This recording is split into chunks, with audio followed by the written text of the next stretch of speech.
Part 4. The Odd Exceptions? Town Hall was quite a scene, for many stallions had gathered outside it to see their town's leader. Madame Mare stepped out onto the little porch where she'd been summoned by her secretary.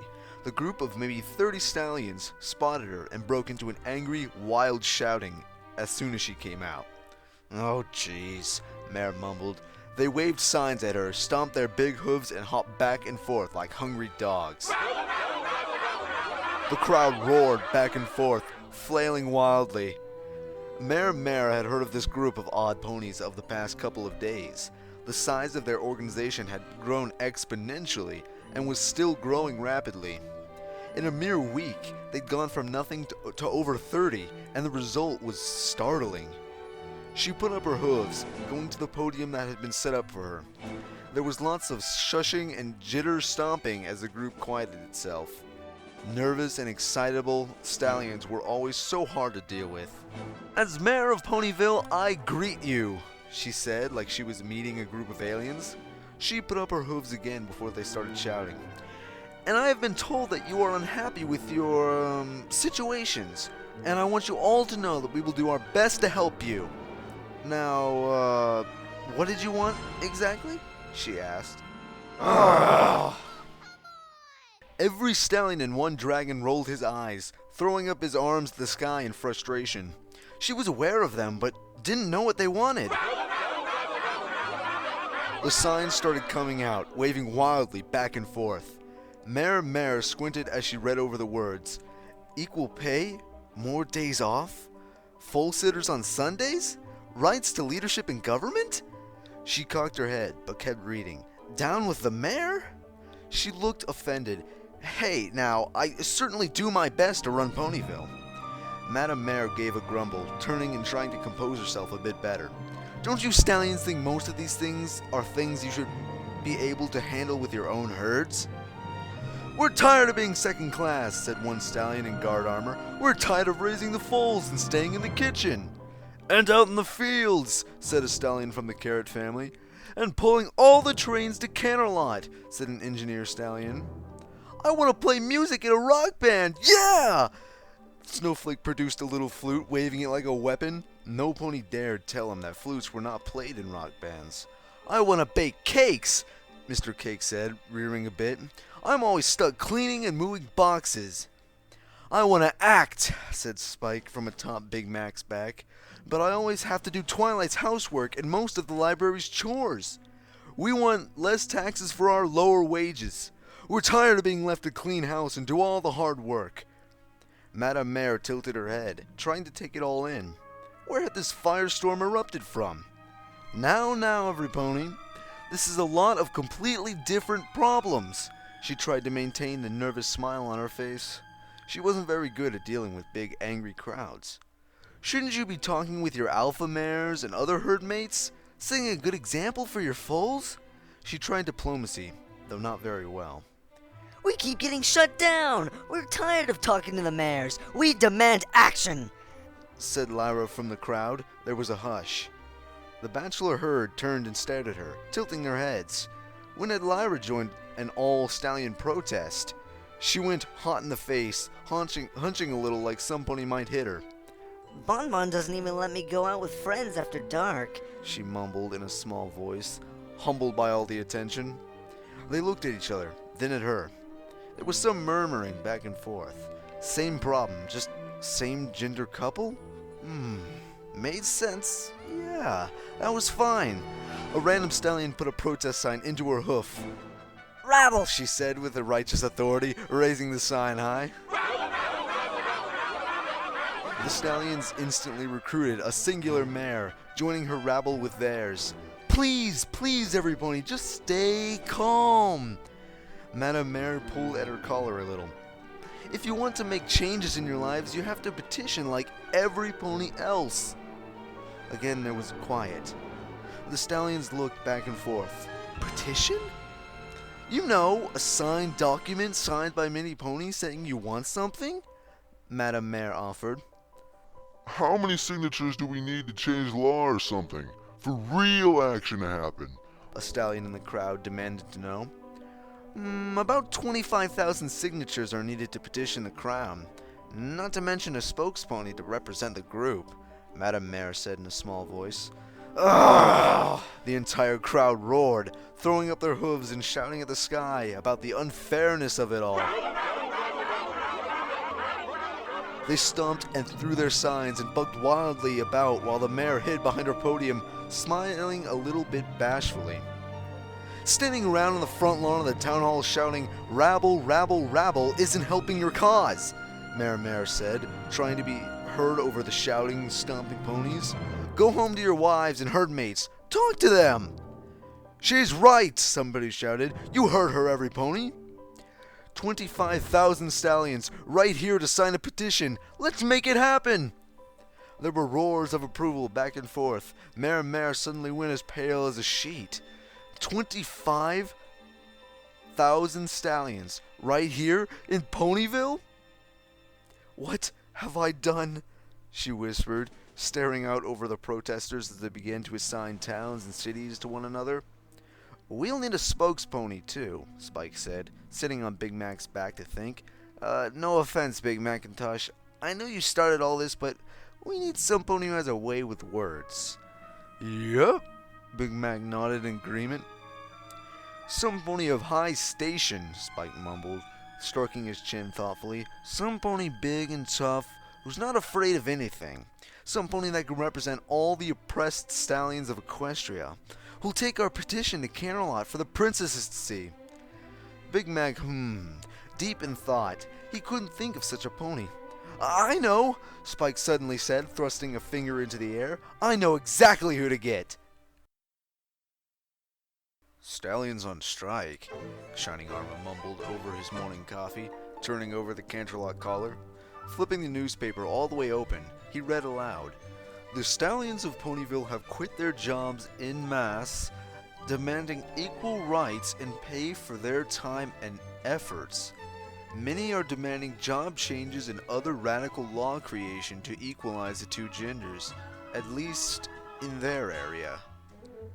The white unicorn cocked his head, sipping his coffee. Pass that over here, Princess Celestia said with interest. Her magic grasped the article, and she scanned down it. Princess Cadence and Princess Luna leaned from either side of her. The royal breakfast table was quiet for a time while they took their turns reading it. Shining Armor marveled, perhaps for the millionth time, how lucky he was to be the stallion of the Alicorn herd. The only Alicorn herd. Well, that's certainly something, Cadence said, taking the paper when Celestia was done with it.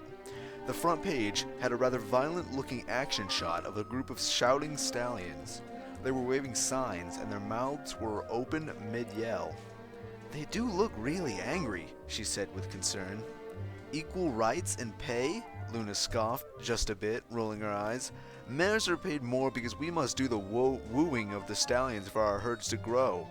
She got dirty looks from Celestia and Cadence both.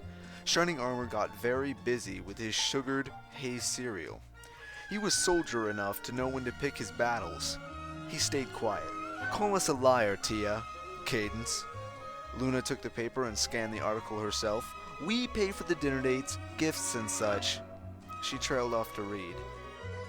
Shining Armor smiled a little painfully. He knew she was right, but he did hate to see her purse her lips like that. It meant she was stressed. Princess Luna was by far his most temperamental herdmate and lover, but he did his best to soothe her when he could. Ever since Caden had married him and brought him into their herd, he'd have to carefully balance not one, not two, but 3 princesses with completely different needs. Reaching over and putting a massive hoof over the paper, he gently pulled it away from her. It's just an article, honey. Let it be, he said with his most charming smile. Luna sighed a little, but obeyed and let him put it on the other side of the table. He nodded gratefully and leaned to kiss her cheek. The Midnight Mare smiled happily. Crisis averted. He motioned, and a servant stallion bore the paper away when he took one of his side dishes. It is an interesting thought, though, Cadence murmured, fork hovering in front of her mouth. It's not as though we prevent equal wages or anything. It's a mare-dominated society because there's simply more of us, she chewed, pondering. The immortals rule because we have greater wisdom, and the greater mare population elects female leaders.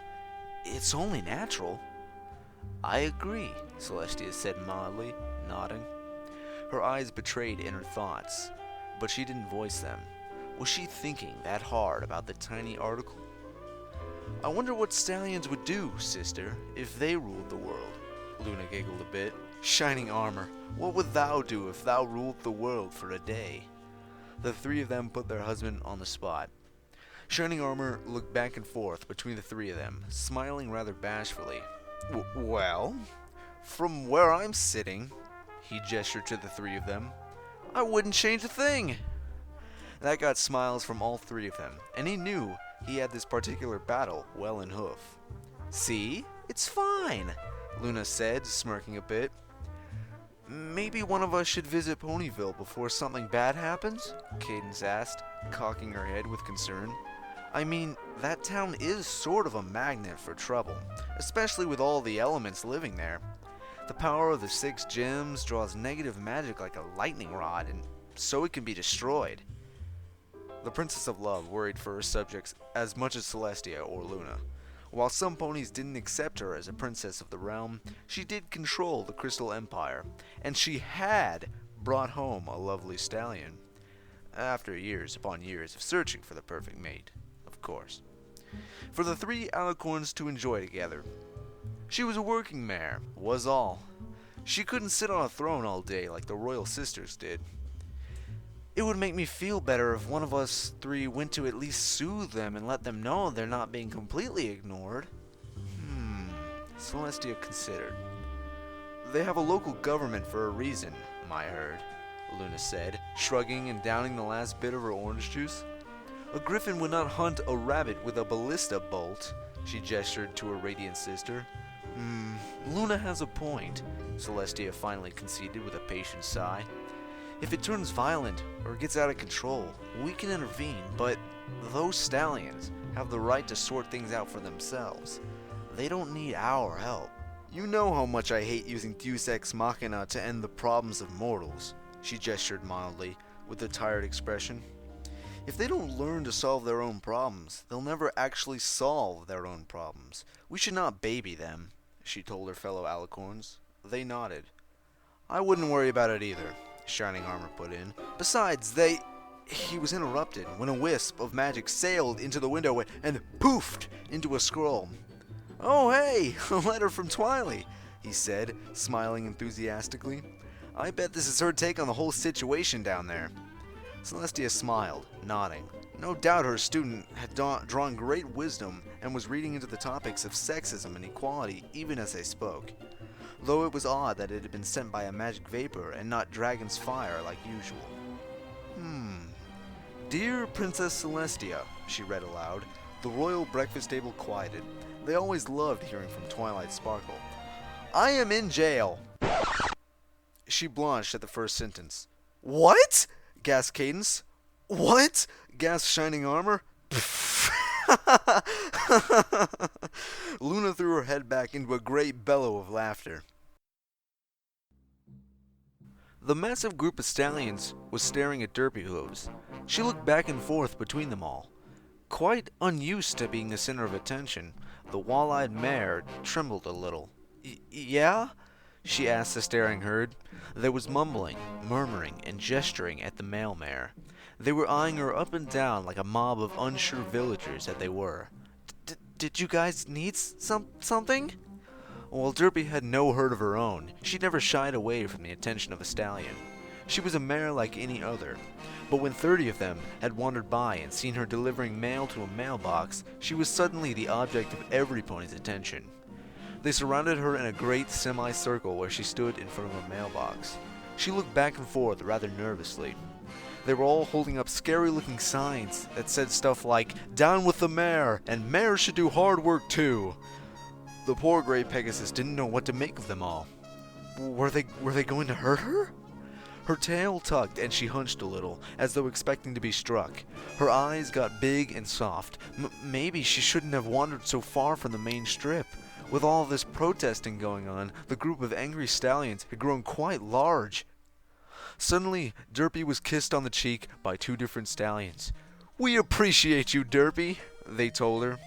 The clumsy pony flushed dark, touching one of her cheeks. You do?" she whimpered, trembling a little. A goofy smile worked its way across her face, and she looked at the ground. "Aw, shucks, guys," she mumbled, taking off her male mare's hat. "Nobody's ever stops to tell me that I'm just the male mare." She smiled bashfully. The protest group nodded at each other, gesturing with approval at Derpy. She was hard-working. She was a public servant, like a guard or a firefighter. Derpy was doing it right, they decided. Hooray for Derpy! There was happy murmuring back and forth, and two more stallions came forward to kiss her cheeks. She went scarlet again, stuttering and giggling loudly. Then two more kisses. Then two more kisses. Stop it! She shrieked, laughing happily as she was loved on by the local male population. All right, that's enough for you guys, Mr. Cake called. Some of you are married. Curb it a little. There was male laughter and lots of nodding. Thanks for being a great mare, Derpy. The skinny stallion waved from the crowd. Derpy smiled despite herself, touching her cheek again. She never felt so loved in her life. Come on, guys. Time to rip down the mare establishment. They all took turns waving goodbye to beloved, hard-working public servant Derpy, and trekked on down the street towards the train station. Wait, what? Derpy blinked. Mare establishment? He said he'd meet us here, Spike said, pacing back and forth. Big Macintosh, Mr. Cake, and Spike had seen the other stallions onto various trains for the rest of the day. Then, they had taken Mr. Cake home so he could check on his foals. But then, the baby dragon had sent a letter by Dragon's Fire to a very particular pony. A well-spoken pony that would act as a spokespony for the entire stallion protest group. See anything yet? Big Macintosh had his head cocked back, looking skyward. Nope, he said, peering about like the stars had something to say. Spike paced back and forth on his back, worried that their friend wouldn't come. Well, not friend. Friend was probably too strong of a word. More like pony we've met and is powerful enough to serve as a spearhead to a socio-political movement. Not just any stallion would do. Spike had sent for the tippy top of power, and even had bribed him with some of his tastiest gems. The ones he'd been saving for a holiday or something. Their shiny, crystalline structures would hopefully earn the beast's favor, and he would grace the tiny town of Ponyville with his presence. The stars went out, suddenly. Spike stopped, peering up. Darkness was descending upon the grassy field where they stood in the Ponyville Park. The baby dragon hopped off Big Mac's back. Oh, I think that's him! He's coming! He said enthusiastically. The red stallion shifted nervously as grass began to wave. The smell of a mighty storm pressed hard on his muzzle. It made him nervous. He cocked his head, looking around and perking his ears for the sounds of hoofsteps, but none came. Was it a Pegasus coming on the wing? A fell voice was on the breeze, and both of them froze. The sky was growing obscured with a heavy, molten black clouds. A swirling of dark magic melted down from the sky like so much lava lamp goo. It took its sweet time, bearing down on both of them. It turned cone-shaped as a terrible power pressed at them, tasted them, made sure it was in the proper place. A blacker-than-black pony emerged from the mist. His glowing red eyes were spewing purple steam into the air around him.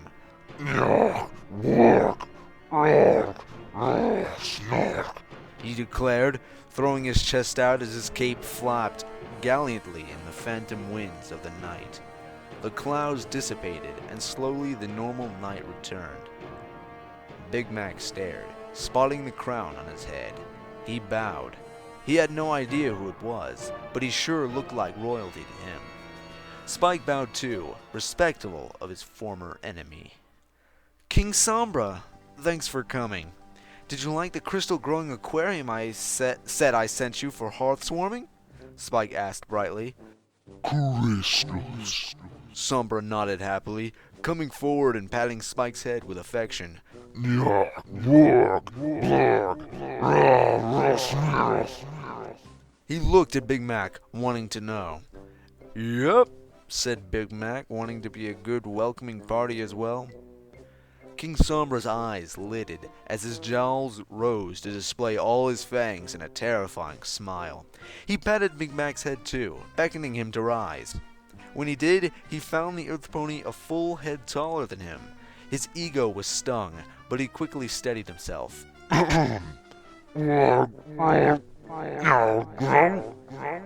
Oh, you can stay with me, don't worry.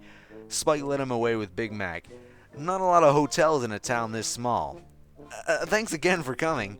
He praised his pen pal again. King Sombra nodded, thinking nothing of it. He was a king after all. What could he do if not answer to the call of one of his few allies he had? If they had needed a spokespony, he would do his very best to help them.